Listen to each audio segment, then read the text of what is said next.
Hello hello everyone, hello.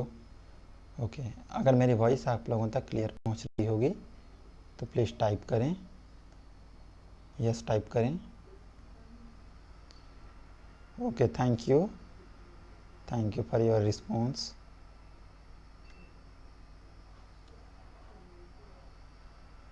Good evening सभी को।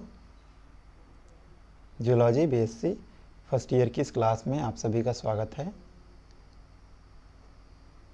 सारे स्टूडेंट जल्दी से जल्दी ज्वाइन कीजिए ताकि हम क्लास अटेंड कर सकें, हम लेक्चर स्टार्ट कर सकें। प्रीवियस लेक्चर में हम लोग लाइफ साइकिल ऑफ एस्केरिस देख रहे थे, एस्केरिस के बारे में हम लोग पढ़ रहे थे। ठीक है, थोड़ा बहुत हम लोग डिस्कस कर चुके थे, थोड़ा बहुत और बहुत सारा पार्ट डिस्कस कर चुके थे। आज हम लोग उसी को कंटिन्यू करेंगे, जो पार्ट बच गया था उसी को डिस्कस करेंगे। जो स्टूडेंट नहीं लेक्चर अटेंड कर पाए हैं प्रीवियस लेक्चर को, तो वो क्या करें, यूट्यूब लेक्चर में प्लेलिस्ट में जूलॉजी बीएससी फर्स्ट ईयर, ठीक है, zoology BSc first year section बना होगा, तो वहाँ पर ये लेक्चर अवेलेबल है, तो आप उसको जाकर पहले देख सकते हैं जो अटेंड नहीं किए हैं वो स्टूडेंट। ठीक है, चलिए हम लोग आगे बढ़ते हैं। तो ये सारी चीज़ें हम लोग पढ़ चुके थे, ये सारी चीज़ें हम लोग पढ़ चुके थे। इन्फेक्शन, हैचिंग, यहाँ तक हम लोग पढ़ चुके हैं। हाँ, नेक्स्ट हम लोग को 10वां स्टेप पढ़ना था। ठीक है, हैचिंग 10वां, ठीक है, यहाँ मिस प्रिंट हो गया है, या ये 9वां होगा और यहाँ पर 10वां स्टेप पढ़ना था, माइग्रेशन। ठीक है, माइग्रेशन तो हैचिंग हो चुका है। हैचिंग मीन्स, ठीक है, ये सेकेंड रेप्डॉइड लार्वा। ठीक है, सेकेंड रेप्डॉइड लार्वा के बारे में हमने बात किया था कि सेकेंड लार्वा क्या होता है, सेकेंड रेप्डॉइड लार्वा क्या होता है, यही इन्फेक्शन कास्ट करता है ह्यूमन में। ठीक है, तो ये क्या किया था, ये सेकेंड रेप्डॉइड लार्वा ह्यूमन में चला गया था और वहाँ पर जाके, ठीक है, ये हैचिंग कर लिया था। ठीक है, हैचिंग प्रोसेस हो चुकी थी। अब हम लोग इसी को आगे कंटिन्यू करेंगे। तो जैसे ही हैचिंग हो जाती है और हैचिंग के बाद एस्केरिस रिलीज़ हो जाता है। ठीक है, एस्केरिस क्या होता है, रिलीज़ हो जाता है। तो उसमें किस तरह से माइग्रेशन होता है तो देखते हैं। मनुष्य के इंटेस्टाइन में या आंत में स्वतंत्र होने के बाद सेकेंड स्टेज रेप्टाइड लार्वा माइग्रेशन या प्रवास प्रारंभ करता है। क्या बोल रहे हैं हम लोग कि जैसे ही इंसान का आंत में या इंटेस्टाइन में ये सेकेंड रेप्टाइड लार्वा फ्री हो जाता है, ये मूवमेंट करना स्टार्ट कर देता है, माइग्रेशन करना स्टार्ट कर देता है। और दो टाइप से ये माइग्रेशन करता है, दो चरणों में इनका माइग्रेशन मूवमेंट कंप्लीट होता है। फर्स्ट जिसको हम लोग बोलते हैं प्राइमरी माइग्रेशन। प्राइमरी माइग्रेशन क्या होता है, इंटेस्टाइन से लंग्स तक। ठीक है, जब ये सेकेंड रेप्टाइड लार्वा क्या करता है, इंटेस्टाइन से लेकर लंग तक मूव करता है, तो इसको हम लोग क्या बोलते हैं, प्राइमरी माइग्रेशन। ठीक है, तो इंटेस्टाइन से होते हुए यहाँ देख रहे हो, इंटेस्टाइन से लीवर में मूव करेगा, लीवर से हार्ट में और हार्ट से फिर लंग्स में, तो इसको हम लोग क्या बोल रहे हैं, इसको हम लोग बोल रहे हैं प्राइमरी माइग्रेशन। ठीक है, अब होगा क्या सेकेंडरी माइग्रेशन में, वापस से इस लंग से फिर कहाँ पर, इंटेस्टाइन में। ठीक है, इंटेस्टाइन में आएगा, तो इसको हम लोग क्या बोलेंगे, इसको बोलेंगे हम लोग सेकेंडरी माइग्रेशन। ठीक है, कहाँ से, लंग्स, ठीक है, फिर ट्रैकिया और फिर अल्टीमेटली कहाँ पर पहुँचेगा, वो इंटेस्टाइन तक प्रवास करेगा। ठीक है, अब डिटेल में देखते हैं प्राइमरी माइग्रेशन को। तो यह एक्स्ट्रा इंटेस्टाइनल माइग्रेशन भी कहलाता है। प्राइमरी माइग्रेशन को एक्स्ट्रा इंटेस्टाइनल माइग्रेशन भी कहते हैं। लार्वा इंटेस्टाइन की दीवार को छेद कर हिपेटिक पोर्टल वेन से होते हुए लीवर में पहुंच जाता है। तो जो सेकेंडरी रेप्टाइड लार्वा है वो क्या करता है, जो इंटेस्टाइन होती है ह्यूमन की, जो आंत होती है, उस आंत को उसमें छिद्र करते हुए, छेदते हुए कहाँ आ जाता है, लीवर में पहुंच गया। ठीक है, इंटेस्टाइन से होते हुए कहाँ पहुंच गया है, लीवर में। यहाँ से वह पोस्ट केवल वेन के द्वारा हार्ट में पहुंच जाता है। ठीक है, यहाँ पोस्ट केवल नहीं होगा, यहाँ पोस्ट वेन होगा, ठीक है, पोस्ट वेन। पोस्ट वेन के द्वारा क्या करता है, ये हार्ट में पहुंच जाता है, मतलब ठीक है। हार्ट के थ्रू कैसे, हम जानते हैं कि हार्ट की तरफ कई सारी क्या छोटी छोटी वेन्स गई रहती हैं, ठीक है, पतली पतली वेन्स, जिसको आप लोग क्या बोलते हो, सिरा या धमनी बोलते हो, ठीक है, धमनी बोलते हो। ये धमनियाँ क्या करती हैं, हार्ट में जाती हैं, तो इसी धमनियों के थ्रू होते हुए कहाँ चला जाता है, ये हार्ट तक पहुँच जाता है। हार्ट से प्राइमर पल्मोनरी आर्टरी के द्वारा लंग्स के एल्वियोलाई में पहुंच जाता है, ठीक है। अब हार्ट में पहुंच गया, लीवर से हार्ट में, अब हार्ट से होते हुए क्या होता है, लंग्स में चला जाता है। और लंग्स में कैसा, जहाँ हम जानते हैं कि हार्ट से ही बहुत सारे ब्लड को क्या किया जाता है, पंप किया जाता है, तो इसमें भी बहुत सारी छोटी छोटी वेन्स लगी रहती हैं लंग्स को।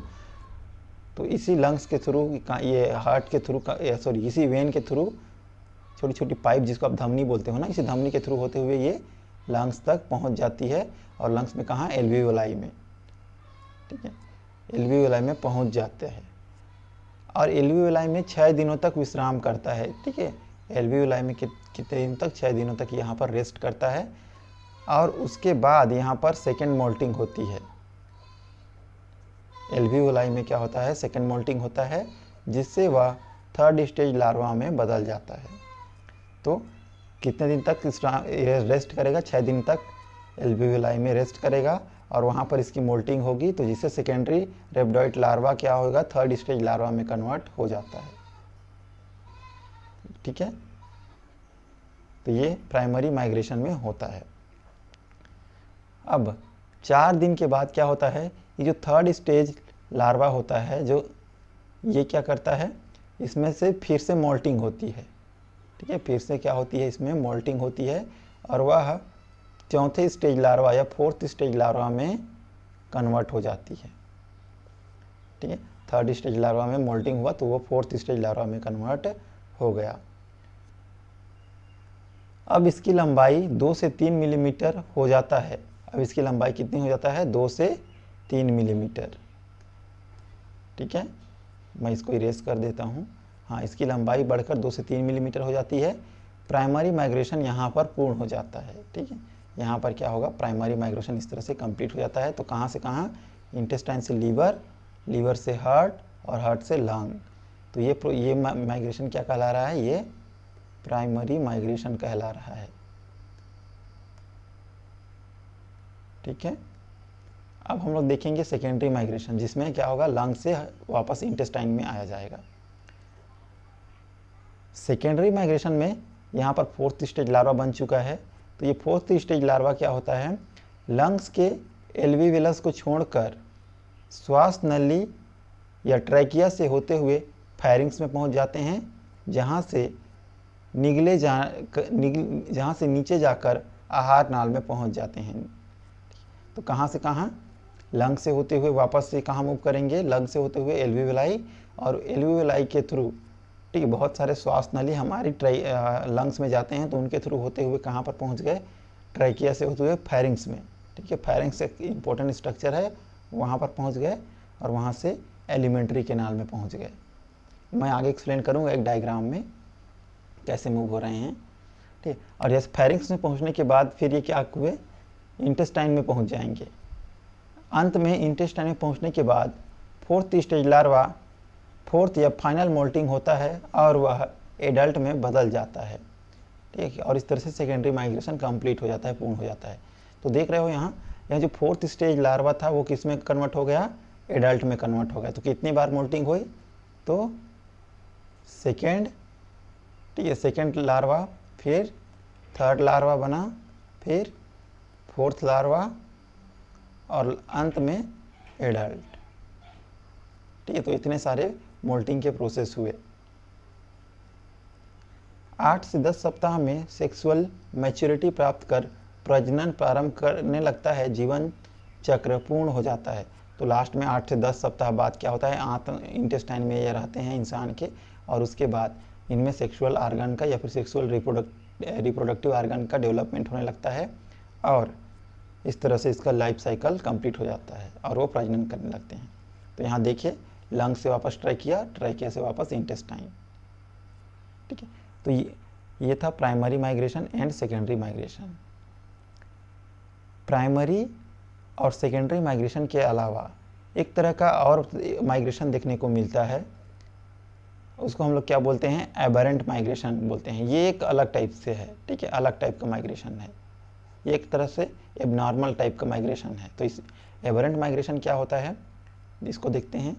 तो कभी कभी लार्वा क्या करता है, निर्धारित मार्ग को छोड़कर, मतलब intestine, liver, heart, lungs, trachea, intestine, ये जो मार्ग है ना, इस मार्ग को छोड़कर क्या करता है, दूसरे अन्य अंगों में प्रवास कर जाता है, दूसरे अन्य अंग में, ठीक है, जहाँ वह जीवित नहीं रह पाता, उसके चारों ओर सिस्ट बन जाता है। तो यहाँ पर इंटेस्टाइन, लीवर, हार्ट, लंग्स, फिर लंग्स, ट्रैकिया, इंटेस्टाइन, इनको छोड़कर किसी दूसरे आर्गन में चला जाएगा ये, तब वो क्या करता है, तब वहाँ पर ये जीवित नहीं रहता है, ठीक है। अगर दूसरे आर्गन में किसी तरह ये पहुँच जा रहा है इन आर्गन को छोड़कर, तो वो जीवित नहीं रहता है। और जीवित नहीं रहने का कारण क्यों है, क्योंकि जिस आर्गन में जाता है वो आर्गन इसको क्या, इसके चारों तरफ क्या बना देते हैं, चारों तरफ सिस्ट, ठीक है, इसके चारों तरफ इस तरह से सिस्ट बन जाता है। और सिस्ट बन जाने के कारण ये सर्वाइव नहीं करता है और इसकी डेथ हो जाती है। क्लियर। तो यहाँ आपने देखा कि इसको जीवित रहना है ह्यूमन के अंदर, तो कहाँ पर इसको इन्फेक्शन करना होगा, तो इंटेस्टाइन में, लीवर में, हार्ट में, लंग्स में, ठीक है, ट्रैकिया में, इंटेस्टाइन में, लंग्स में, इतने जगह पर ये क्या कर सकता है, ह्यूमन बॉडी में जीवित रह सकता है।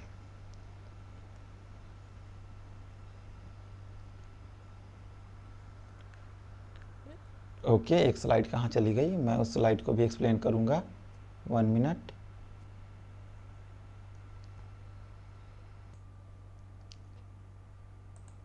ओके, कंटिन्यू करते हैं हम लोग थोड़ा सा यहाँ पर। तो यहाँ पर इस डायग्राम में क्लियर आपको समझ में आएगा, देखिए बहुत ध्यान से, इसमें बहुत सारी चीज़ें क्लियर हो जाएंगी। मैं पेन का कलर चेंज कर देता हूँ ताकि आप लोगों को अच्छे से दिखे। तो ये एग है, ठीक है, ये एग या एम्ब्रियो है जो क्या कहाँ पर पड़ा है, सोइल पर, ज़मीन पर ये क्या है, ये पड़ा हुआ है। ये एम्ब्रियो फर्स्ट लार्वा में कन्वर्ट हुआ, फर्स्ट स्टेज लार्वा, और ये सेकेंड स्टेज लार्वा में कन्वर्ट होगा, ठीक है। सोइल में ही, किसके थ्रू, ज़मीन में ही, कहाँ पर ये हो रहा है, सोइल में, ज़मीन पे, ठीक है। ये सेकेंड स्टेज लार्वा में कन्वर्ट हो गया। हम जानते हैं कि ये larva, first stage larva infective नहीं होता है, इसलिए यह किस में कन्वर्ट होता है, सेकेंड लार्वा या सेकेंड रेप्डोइड लार्वा, और ये क्या होता है, ये इन्फेक्टिव होता है, ठीक है। अब ये सेकेंड स्टेज लार्वा कैसे अलग अलग, ठीक है, फूड के थ्रू, ईट के थ्रू, या फिर कई सारे प्रोसेस थे हमने पढ़ा था जिसके थ्रू ह्यूमन में एंटर करेगा। तो सपोज फूड के थ्रू ही एंटर कर रहा है या फिर किसी भी माध्यम से इंसान में एंटर किया, तो एंटर करने के बाद क्या होता है, इसमें हैचिंग का प्रोसेस होता है। हैचिंग का प्रोसेस मीन्स ये जो सेकेंड लार्वा होता है, इस सेकेंड लार्वा से क्या होता है, जो एस्केरिस होता है, ठीक है, वो एस्केरिस रिलीज होता है, हैच हो जाता है। हैच मतलब जैसे अंडे देना बोलते हैं ना, अंडे देना, तो अंडे, मुर्गी अंडे देती है या हैच करती है, ठीक उसी तरह से जब इसमें हैचिंग होता है तो ये बाहर निकल आता है, ठीक है। हैचिंग में क्या होता है, मुर्गी अंडे को बाहर निकालती है, और इसमें हैचिंग में क्या हो रहा है कि ये जो एस्केरिस था वो इस, ठीक है, शेल से बाहर निकल रहा है। तो यहाँ आप देखो हैचिंग के थ्रू ये कहाँ रिलीज हो गई है, ये इंटेस्टाइन में रिलीज हो गई है। क्लियर। अब ये इंटेस्टाइन में जैसे ही ये रिलीज हो गई, उसके बाद क्या होता है, इसमें चेंजेस होने लगते हैं। तो क्या क्या चेंजेस होने लगते हैं, इसी को देखते हैं। जैसे ही ये इंटेस्टाइन में रिलीज होता है, ठीक है, ये इंटेस्टाइन से होते हुए हिपैटिक पोर्टल वेन, जैसा हमने अभी पढ़ा ना प्राइमरी माइग्रेशन, तो हिपैटिक पोर्टल वेन से होते हुए कहाँ पर पहुँच जाती है, लीवर में। ये क्या करती है, यहाँ पर छिद्र क्रिएट करती है ना, हमने बोला था ना कि पोर क्रिएट कर देती है, इंटेस्टाइन के वाल में पोर या छिद्र क्रिएट कर देती है यहाँ पर। तो यहाँ से होते हुए कहाँ पर पहुँच जाती है, ये लीवर पे, किसके थ्रू, हिपैटिक पोर्टल वेन के थ्रू लीवर में। अब लीवर से भी होते हुए ये कहाँ पर मूव करती है, इस तरह से लीवर से ये होते हुए हार्ट में, पोस्ट वेनल, ठीक है, post caval when, post caval when, केवल नहीं, इसको पोस्ट कैवल बोलते हैं, पोस्ट कैवल वेन से होते हुए ये हार्ट में पहुंच जाती है। ठीक है, अब हार्ट से क्या होता है, बहुत सारे आर्टरीज क्या होती हैं, बहुत सारे आर्टरीज गई रहती हैं लंग्स को, तो ये हार्ट में कुछ दिन तक क्या कर रहता है, सर्वाइव करता है, और फिर ये पल्मोनरी आर्टरी के थ्रू, ठीक है, ये पल्मोनरी आर्टरी दिख रही है आपको, उसके थ्रू होते हुए फिर कहाँ पर पहुँच जाता है, तो ये वापस से पहुँच जाता है किसमें, लंग्स में। ठीक है, लंग्स में पहुँच जाता है।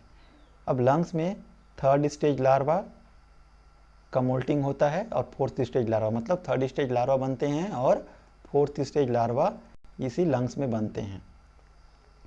जैसे ही थर्ड स्टेज और फोर्थ स्टेज लार्वा बन जाएंगे, यहाँ पर प्राइमरी माइग्रेशन क्या होता है, ख़त्म हो जाता है।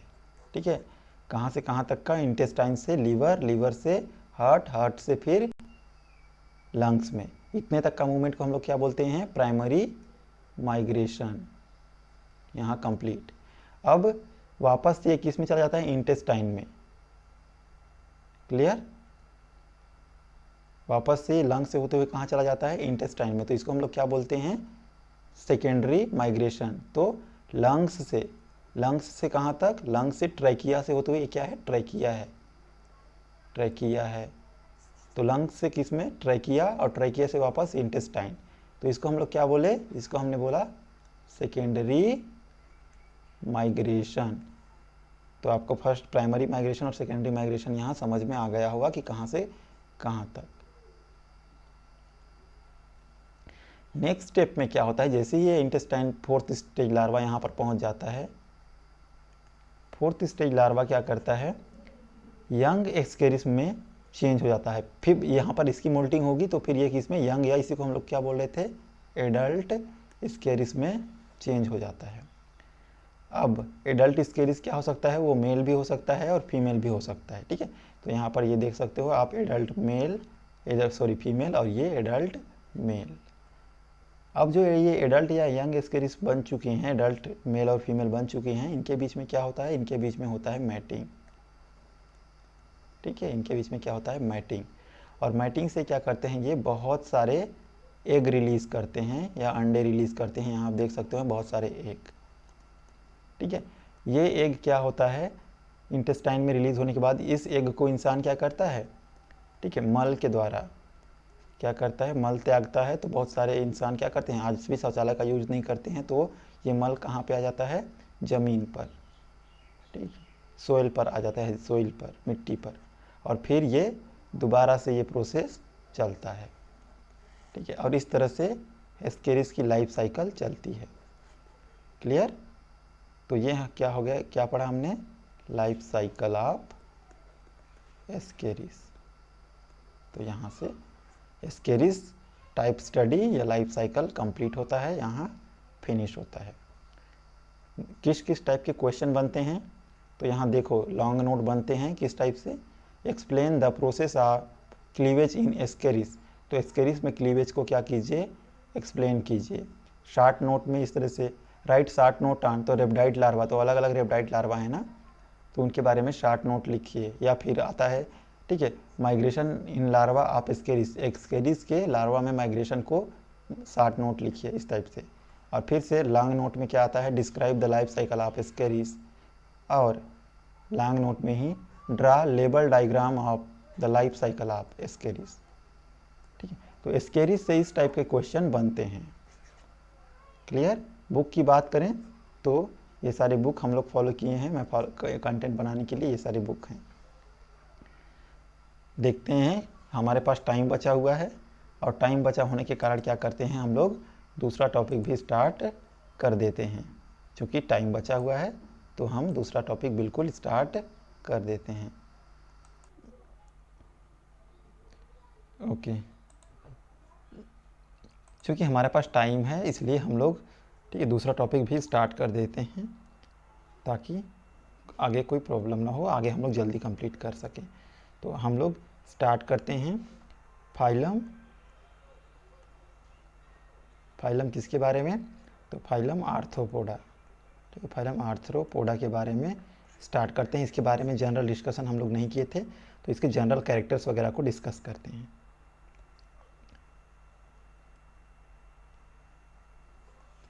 ठीक है, तो फाइलम आर्थ्रोपोडा के बारे में हम लोग स्टार्ट करते हैं।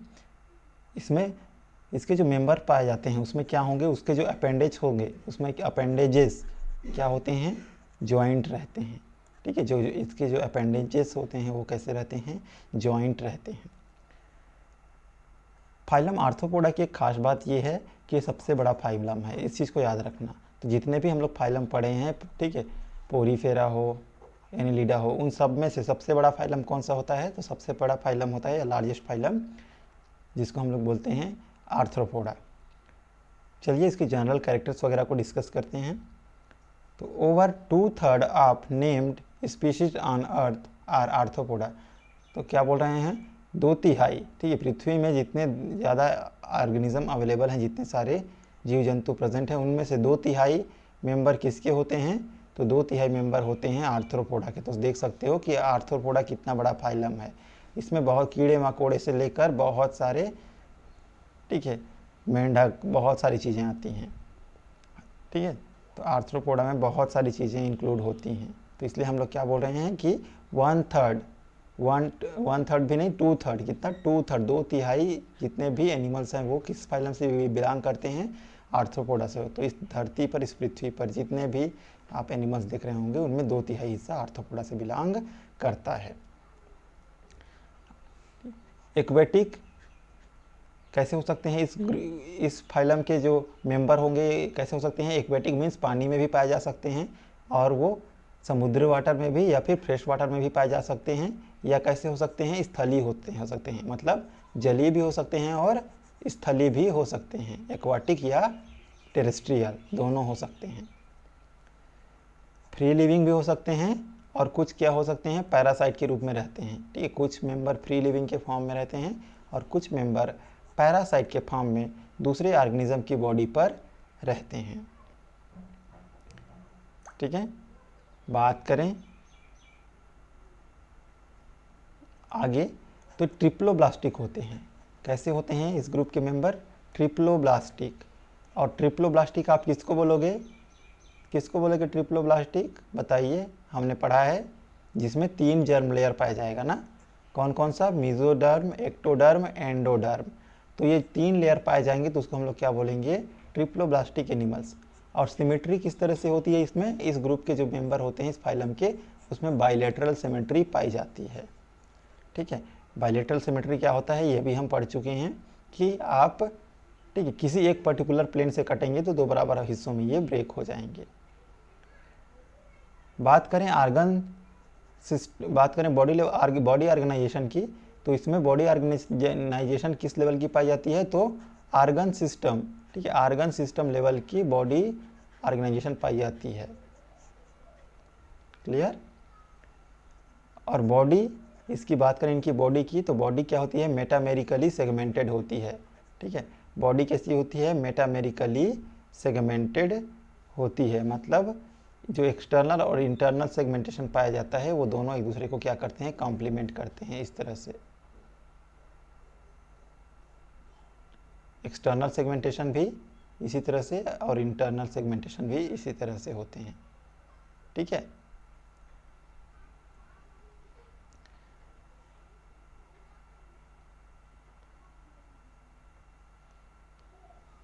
अब body covered by chitinous exoskeleton, तो इनकी जो बॉडी के चारों ओर काइटिन का क्या पाया जाता है, एक्सोस्केलेटन। तो बॉडी के चारों तरफ किसकी आवरण पाई जाती है, किससे घिरा रहता है, तो काइटिन की, काइटिन का बॉडी के चारों तरफ का एक्सोस्केलेटन पाया जाता है, आवरण पाया जाता है। Body divided into head, thorax and abdomen, और इनकी जो बॉडी होती है, ठीक है, वो बॉडी किसमें किसमें डिवाइड रहती है, हेड में, थोरेक्स में और एब्डोमेन में। तो आप इंसेक्ट को देखना, तो इंसेक्ट कैसा दिखता है, किसमें किसमें डिवाइड रहता है, तो इस तरह से डिवाइड रहता है ना। ठीक है, इस तरह से ये डिवाइड रहता है। ठीक है, ये कुछ ज़्यादा पॉइंटिंग होगा, इस तरह से ये पोर्शन होता है हेड, ठीक है, ये आपका थोरेक्स और ये एब्डोमेन रीजन। तो इस तरह से क्या रहते हैं, ये डिवाइडेड रहते हैं।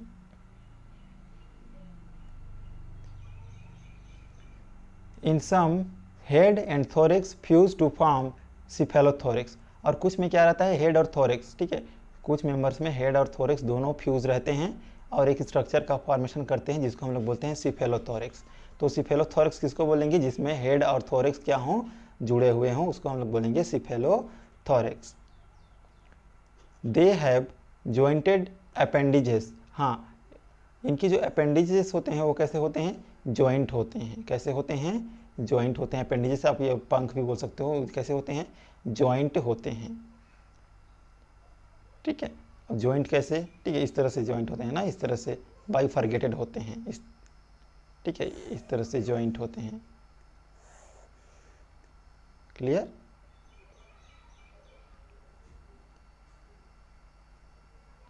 आगे देखते हैं, रेस्पिरेशन बाय गिल्स। रेस्पिरेशन किसके किसके थ्रू करते हैं, गिल्स के थ्रू। और गिल्स के थ्रू कौन कौन रेस्पिरेशन करते हैं, तो प्रॉन। प्रॉन क्या करता है, गिल्स के थ्रू रेस्पिरेशन, ठीक है। और king crab, king crab book Gill के थ्रू करता है रेस्पिरेशन। स्कॉर्पियन भी बुक गिल के साथ या ट्रैकियल सिस्टम के थ्रू करता है। जो अधिकतर जो इंसेक्ट होते हैं वो किसके थ्रू, ट्रैकिया के थ्रू रेस्पिरेशन करते हैं। बात करें सर्कुलेटरी सिस्टम की, तो इसमें ओपन टाइप का सर्कुलेटरी सिस्टम पाया जाता है, जिसमें क्या होता है, ब्लड खुले में बहता है, ओपन में बहता है, ठीक है, ओपन टिश्यूज में। ब्लड अगर ओपन टिश्यूज में फ्लो हो रहा है, टिश्यू स्पेस में, ओपन टिश्यू स्पेस में, तो उसको हम लोग क्या बोलते हैं, open type of circulatory system. और यदि ब्लड क्लोज्ड टिश्यू में फ्लो हो रहा है तो उसको हम लोग क्या बोलेंगे, क्लोज टाइप सर्कुलेटरी सिस्टम। ठीक है, तो इसमें ओपन टाइप का सर्कुलेटरी सिस्टम पाया जाता है। ठीक है, और इसके जो ब्लड होते हैं उसको हम लोग बोलते हैं हीमोसील। ठीक है, ब्लड नहीं, उसमें हीमोसील बोलते हैं, कलरलेस। ठीक है, ब्लड क्या होता है, कलरलेस होता है। देखते हैं आगे, ब्लड इज कलरलेस। तो इनका जो ब्लड होता है वो कैसा होता है, कलरलेस होता है, रंगीन नहीं होता है। तो कॉकरोच को मार के देखना कि कलर निकलता है या नहीं निकलता है, या फिर ग्रासहॉपर्स को। और इसको हम लोग क्या बोलते हैं, हीमोलिम्फ। एग्जाम्पल है इंसेक्ट में, तो ब्लड क्या होता है, कलरलेस होता है, और इसको हम लोग बोलते हैं हीमोलिम्फ। और इस एग्जाम्पल इंसेक्ट वगैरह में देखने को मिलता है। Copper containing pigment haemocyanin fund, याद रखना बहुत इंपॉर्टेंट है, हीमोलिम्फ हीमोसाइनिन। ठीक है, इनमें क्या पाया जाता है, हमारे में जैसे, ठीक है, हमारे में आयरन कंटेनिंग पिगमेंट पाया जाता है जिसको हम लोग क्या बोलते हैं, हीमोग्लोबिन। इसी तरह इनमें क्या होता है, कॉपर कंटेनिंग पिगमेंट होता है जिसको हम लोग क्या बोलते हैं, हीमोसाइनिन। क्लियर। और ठीक डिटेल में एक्सप्लेन करूँ, क्लियर हो गया होगा I think. Okay, next, in some arthropod example prawn, इन सभी में भी क्या पाया जाता है, हीमोलिम्फ पाया जाता है। कुछ प्रॉन्स वगैरह में, ठीक है, और सारी चीज़, और इंसेक्ट वगैरह में, इन सब में क्या पाया जाता है, हीमोलिम्फ पाया जाता है और हीमोसाइनिन पाया जाता है। एक्सक्रीशन सिस्टम की बात करें, रेस्पिरेटरी सिस्टम देख लिया, सर्कुलेटरी सिस्टम देख लिया। अब अगर हम लोग एक्सक्रीशन सिस्टम की बात करें तो जो ये एक्सक्रीशन क्या करते हैं, अलग अलग सेल्स या टिश्यू के थ्रू करते हैं, अलग अलग ऑर्गन के थ्रू, क्योंकि ऑर्गन सिस्टम लेवल की बॉडी ऑर्गेनाइजेशन पाई जाती है। तो प्राण्स किसके थ्रू करते हैं, तो प्राण ग्रीन ग्लैंड्स, ठीक है, ग्रीन ग्लैंड्स होता है, उसके थ्रू ये क्या करते हैं, एक्सक्रीट करते हैं। या एंटीनरी, ठीक है, एंटीनरी ग्लैंड होते हैं, उसके थ्रू क्या करते हैं, प्रॉन्स एक्सक्रीशन करते हैं। ठीक है, बात करें स्कॉर्पियन की, तो स्कॉर्पियन कॉक्सल ग्लैंड के द्वारा क्या करते हैं, एक्सक्रीशन करते हैं। किसके द्वारा, कॉक्सल ग्लैंड के द्वारा। और वहीं इंसेक्ट किसके द्वारा, तो इंसेक्ट या जो कीड़े होते हैं वो मैल्पिगियन ट्यूब्यूल्स पाई जाती है इनमें। ठीक है, मैल्पिगियन ट्यूब्यूल्स पाई जाती है, और इसी मैल्पिगियन ट्यूब्यूल्स के द्वारा ये क्या करते हैं, एक्सक्रीशन करते हैं। बात करें नर्वस सिस्टम की, ठीक है, बात करें नर्वस सिस्टम की, तो नर्वस सिस्टम में क्या consist of nerve ring and double solid and ventral nerve cord with ganglia. तो नर्वस सिस्टम में क्या क्या पाया जाता है, तो एक चीज़ याद रखना, एक तो नर्व रिंग पाया जाता है, और second double solid ventral nerve cord. तो दो नर्व कॉर्ड पाए जाते हैं, नर्व रिंग और नर्व कॉर्ड। ठीक है, और नर्व कॉर्ड कैसे होते हैं, नर्व कॉर्ड क्या होते हैं, सॉलिड होते हैं। ठीक है, ठोस होते हैं। Body cavity is called haemocoel, और हीमोसील क्या बोल रहे हैं, इनकी जो बॉडी कैविटी पाई जा रही है, बॉडी गुहा जिसको देह गुहा बोलते हैं, इसकी जो देह गुहा है उसको हम लोग क्या बोल रहे हैं, हीमोसील बोल रहे हैं। क्लियर। बात करें इनके माउथ पार्ट्स की, तो अलग अलग ऑर्गेनिज्म में अलग अलग टाइप्स के स्ट्रक्चर देखने को मिलते हैं, जैसे कि बाइटिंग और एंड चीविंग माउथ पार्ट। ठीक है, biting and chewing mouth part किसका पाया जाता है, कॉकरोच का। ये क्या करते हैं, बाइट करते हैं, चीव करते हैं, तो इनका माउथ पार्ट इस तरह से बाइटिंग एंड चीविंग होता है इनका माउथ पार्ट। बात करें मस्क्यूटो की या मच्छर की, तो मच्छर में का जो माउथ पार्ट्स होता है वो कैसा होता है, पियर्सिंग एंड सकिंग। ठीक है, ये क्या करते हैं, piercing and sucking. Piercing means छिद्र करते हैं और फिर ब्लड सक करते हैं। ठीक है, तो ये हो गया माउथ पार्ट्स। बात करें डाइजेस्टिव ट्रैक्ट की, तो इनकी डाइजेस्टिव ट्रैक्ट कंप्लीट होती है। ठीक है, और ये ओमनीवोर्स होते हैं, मतलब कुछ भी खाते हैं। ठीक है, शाकाहारी मांसाहारी दोनों होते हैं। डाइशियस क्या, डाइशियस मीन्स यूनिसेक्सुअल। यूनिसेक्सुअल मतलब मेल ऑर्गेनिज्म अलग होगा, फीमेल ऑर्गेनिज्म अलग होगा। ठीक है, मेल और फीमेल अलग अलग होते हैं, सेक्सुअल डाइमॉर्फिज्म देखने को मिलती है।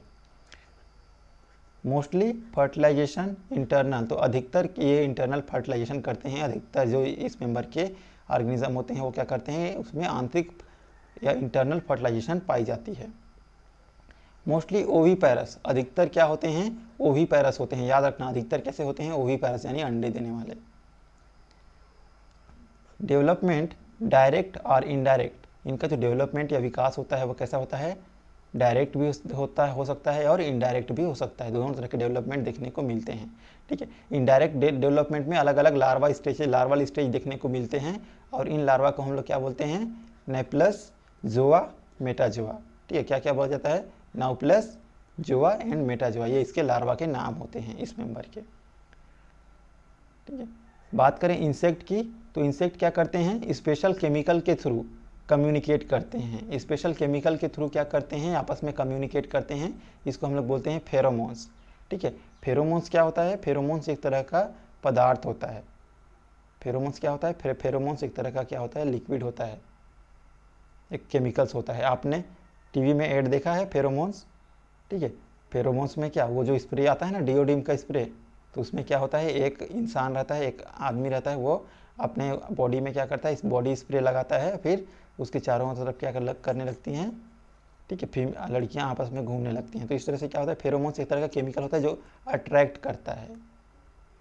ठीक है, और ये इसी फेरोमोन्स का यूज़ इंसेक्ट क्या करते हैं, कम्युनिकेशन के लिए। समझ में आ रहा है, चींटी आपस में कैसे कम्युनिकेट करती हैं, तो इसी फेरोमोन्स के थ्रू कम्युनिकेट करती हैं। ठीक, bye releasing chemical in environment, तो केमिकल्स रिलीज करते हैं और इसी केमिकल सूंघ कर क्या करते हैं, ये एक दूसरे से कम्युनिकेट करते हैं। एग्जाम्पल देखें तो इस मेंबर में कुछ आर्थिक महत्व के इंसेक्ट भी, या फिर बोल सकते हैं आर्थिक महत्व के मेंबर आर्थ्रोपोडा में पाए जाते हैं। तो कौन कौन से होते हैं, जैसे एपिस इंडिका बोलते हैं ना इंडिया में, तो एपिस इंडिका को किस लिए यूज़ किया जाता है, तो हनी बी मतलब शहद के लिए, शहद उत्पादन के लिए।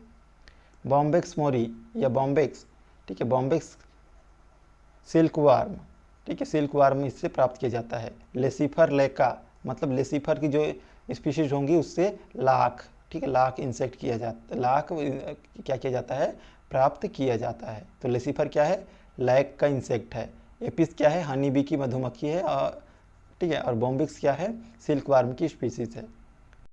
तो ये तो हो गया आर्थिक महत्व के। कुछ वेक्टर्स होते हैं, वेक्टर्स मतलब संक्रमण कार, ये संक्रमण पहुंचाते हैं। ठीक है, एनाफिलिस, क्यूलेक्स, ठीक है, ये एडिस, ये सब क्या हैं, ये वेक्टर हैं जो क्या करते हैं, पैरासाइट का ट्रांसमिशन करते हैं। प्लाज्मोडियम पैरासाइट, मलेरिया वगैरह समझ, ठीक है, फाइलेरिया जानते हो ना, क्यूलेक्स मच्छर, ये सारी चीज़ें, तो ये सारी चीज़ें होती हैं।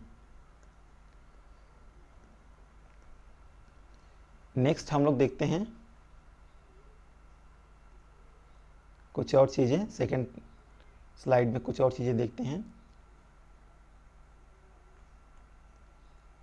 ठीक है, तो यहाँ हमने क्या देखा, फाइलम आर्थ्रोपोडा का जनरल इंट्रोडक्शन देखा, और इसका कैरेक्टरिस्टिक्स हमने देखा कि क्या क्या इंपॉर्टेंट कैरेक्टर्स पाए जाते हैं। अब इस फाइलम आर्थ्रोपोडा का क्लासिफिकेशन की बात करें, ठीक है। फाइलम आर्थ्रोपोडा की किसकी बात कर रहे हैं, क्लासिफिकेशन की बात करें तो क्लासिफिकेशन में इसके बहुत सारे क्लास हैं, क्योंकि सबसे बड़ा फाइलम है तो इसके बहुत सारे क्लासेस हैं। तो मैं सारे क्लासेस को नहीं मैं यहाँ बता रहा हूँ, जो बहुत इंपॉर्टेंट क्लास हैं उन्हीं क्लास को मैं यहाँ पर एक्सप्लेन कर रहा हूँ, ठीक है। तो 4 मेन क्लासेस को हम लोग स्टडी करेंगे। क्रस्टेशिया, ठीक है, क्लास आर्किनिडा, ये जिसको आर्कोपोडा के नाम से भी जाना जाता है, ऑक्टोपोडा के नाम से, ठीक है, क्लास मैरीपोडा और क्लास हेक्सापोडा। इन 4 ही को हम लोग क्या करेंगे, स्टडी करेंगे। इसको इंसेक्टा भी कहा जाता है, ठीक है, ओके। तो लिविंग फॉसिल, तो लिमुलस जिसको किंग क्रैब कहा जाता है, ये क्या है, फॉसिल्स के रूप में अवेलेबल है, ठीक है।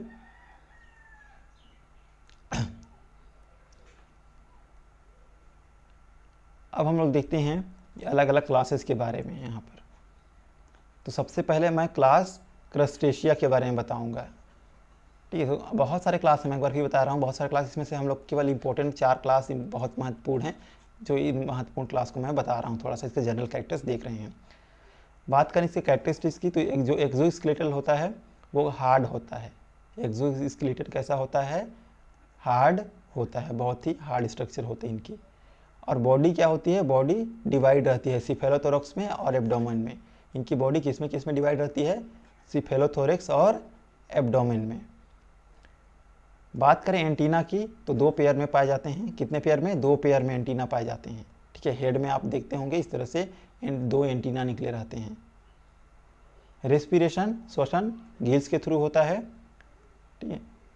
और इसमें सेगमेंटेशन पाया जाता है। तो सेगमेंटेशन किस तरह से, each segment bear a pair of biramous appendages.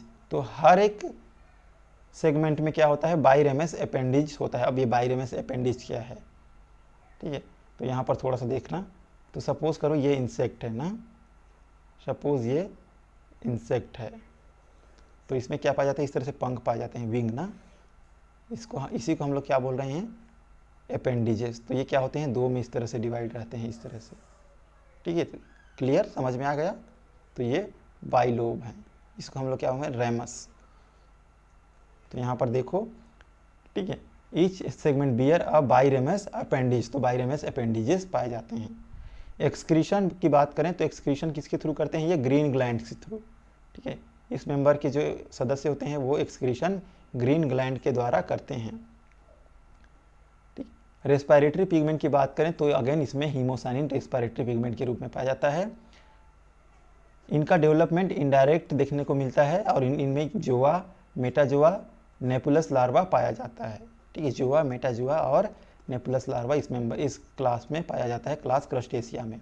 इसके कुछ एग्जाम्पल हैं, जैसे कि पेलियमोन जिसको हम लोग प्राण बोलते हैं, ठीक है, एस्टकस, क्रेफिश, ठीक है, डेफनिया, वाटरप्लिया, ठीक है, यू पैगुरस जिसको हम लोग बोलते हैं हर्मिट क्रेब, ठीक है, और कैंकर जिसको कैंसर बोला जाता है, कैंसर नॉर्मली आप लोग बोलते हो क्रैब, ठीक है, स्पेसिलिना जो कि पैरासाइट होता है, पैरासाइट क्रैब के ऊपर, ठीक है, स्पेसिलिना। तो ये सारे क्या हैं, ये सारे इंपॉर्टेंट मेंबर हैं। क्लियर, ठीक है। बात करें इसकी और स्ट्रक्चर की, तो इसमें एक पेयर क्या पाया जाता है, मैंडिबुलस पाई जाती हैं, और 2 पेयर्स में मैक्सिल पाई जाती है। तो ये मैंडिबुलस और मैक्सिल क्या होती हैं, मैक्सिली क्या होती हैं, ये मैं जब आर्थ्रोपोडा का स्ट्रक्चर बताते रहूँगा तब मैं बताऊँगा इस चीज़ को।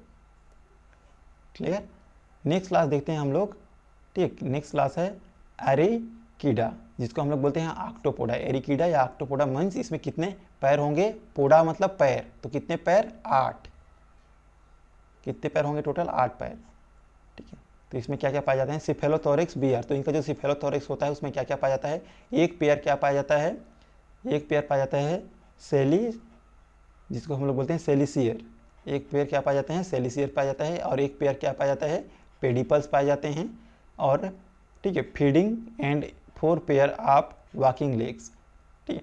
तो एक पेयर क्या सेलिसियस पाए गए, एक पेयर क्या पाएगा, पेडिपल्स पाए गए जो कि फीडिंग का काम करता है, और 4 पेयर क्या पाए गए, 4 पेयर पाए गए वॉकिंग लेग्स। तो जो ये लेग्स हैं ये कितने हैं, 4 पेयर में। तो 4 पेयर में कितने होंगे टोटल, 8। तो कितना होगा, कितने लेग हो गए 8, तो इसलिए हम लोग क्या बोलते हैं ऑक्टापोडा। एंटीना एब्सेंट होता है, ध्यान रखना एंटीना क्या होगा एब्सेंट होगा, तो जो उसके सिर में जो एंटीना रहता है वो अनुपस्थित होता है। बात करें रेस्पिरेशन की तो ट्रैकिया के थ्रू या बुक लंग्स के थ्रू। एक्सक्रीशन की बात करें तो कोक्सल ग्लैंड पाया जाता है, मेल्पिगियन ट्यूब्यूल्स पाया जाता है, ठीक है। ये सारी चीज़ें से क्या करते हैं, ये एक्सक्रीशन करते हैं। डेवलपमेंट डायरेक्ट होता है, मतलब लार्वल स्टेज नहीं पाया जाता है। एग्जाम्पल हैं, ठीक है, ठीक है। एग्जाम्पल क्या क्या है, एग्जाम्पल देखिए, पहले मेनस जिसको हम लोग स्कॉर्पियन बोलते हैं, स्कॉर्पियन जिसको आप लोग क्या बोलते हो, बिच्छू बोलते हो।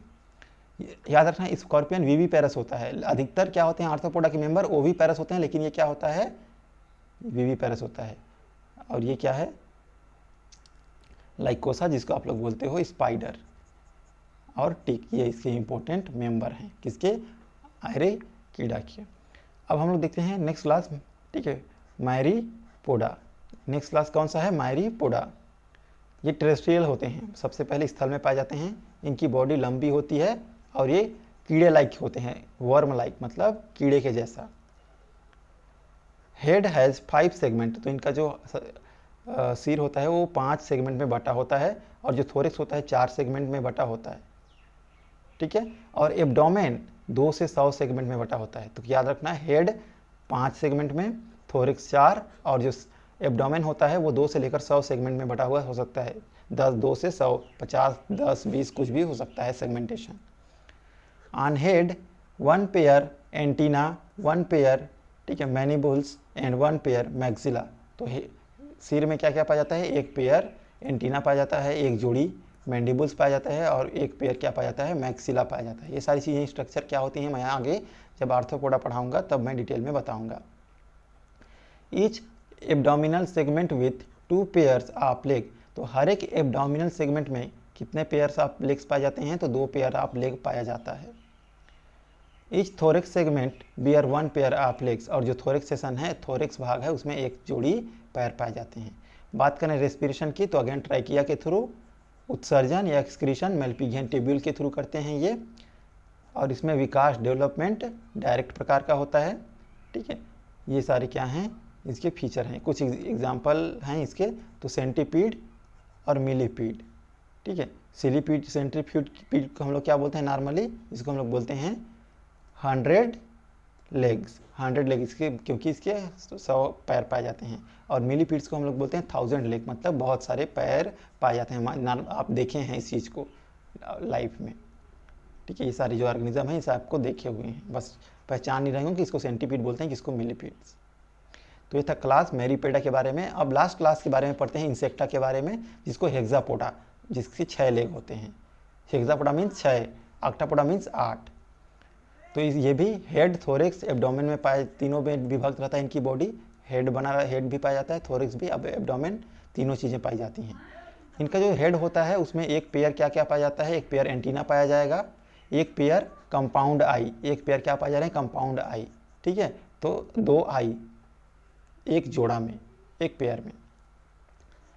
थोरिक्स की बात करें तो थोरिक्स में 3 पेयर ऑफ लेग, थोरिक्स में 3 पेयर ऑफ क्या हैं, पैर हैं, 3 जोड़े क्या हैं, लेग्स हैं। तो 3 पेयर ऑफ लेग कितने हुए, 6 लेग हुए ना, तो इसलिए इसको हेक्सापोडा बोलते हैं। एब्डोमेन में इसके अपेंडेजेस नहीं पाए जा रहे हैं, एक चीज़ याद रखना है, अपेंडेजेस, एब्डोमेन में अपेंडेजेस नहीं पाए जा रहे हैं, तो ये उड़ नहीं सकते। एग्जाम्पल है लेप्सिमा, ठीक है, लेपिस्मा, नॉट लेप्सिमा सॉरी, जिसको हम लोग सिल्वर फिश बोलते हैं, पेडिकुलस, लाइस, क्लाइमेक्स, बेडबग, एपिस जिसको हम लोग हनी बीज बोलते हैं, बॉम्बेक्स, ठीक है, सिल्क वर्म, ठीक है। तो ये सारे, ठीक है, मुस्क, ठीक है, इसको क्या बोलते हैं हम लोग, मुस्का, जिसको हाउस फ्लाई बोलते हैं। तो ये सारे क्या हैं, बहुत सारे एग्जाम्पल हैं। कैलोटर्मिस जिसको हम लोग टर्माइट्स बोलते हैं, तो ये सारे क्या हैं, इसके बहुत सारे एग्जाम्पल हैं। बात करें लार्वा की तो इसमें हाउस फ्लाई के लार्वा को हम लोग मैगोट बोलते हैं, ध्यान रखना है, लार्वा को याद रखना, ठीक है। हाउस फ्लाई के जो लार्वा होता है इसको मैगोट बोलते हैं। बटरफ्लाई के लार्वा होता है उसको हम लोग बोलते हैं काटरपिलर। हनी बी का लार्वा होता है जिसको हम लोग बोलते हैं ग्रूव, ठीक है। और जो मॉस्किटो का लार्वा होता है जिसको हम लोग बोलते हैं रिगलर, मॉस्किटो का लार्वा को क्या बोलते हैं, रिगलर, ठीक है। तो यहाँ पर हम फाइलम आर्थ्रोपोडा का जनरल इंट्रोडक्शन और क्लासिफिकेशन खत्म करते हैं। कल हम लोग टाइप स्टडी या फिर नेक्स्ट क्लास में हम लोग टाइप स्टडी पढ़ेंगे। ठीक है, ओके, थैंक यू। कुछ भी डाउट हो तो कमेंट बॉक्स पे टाइप करना।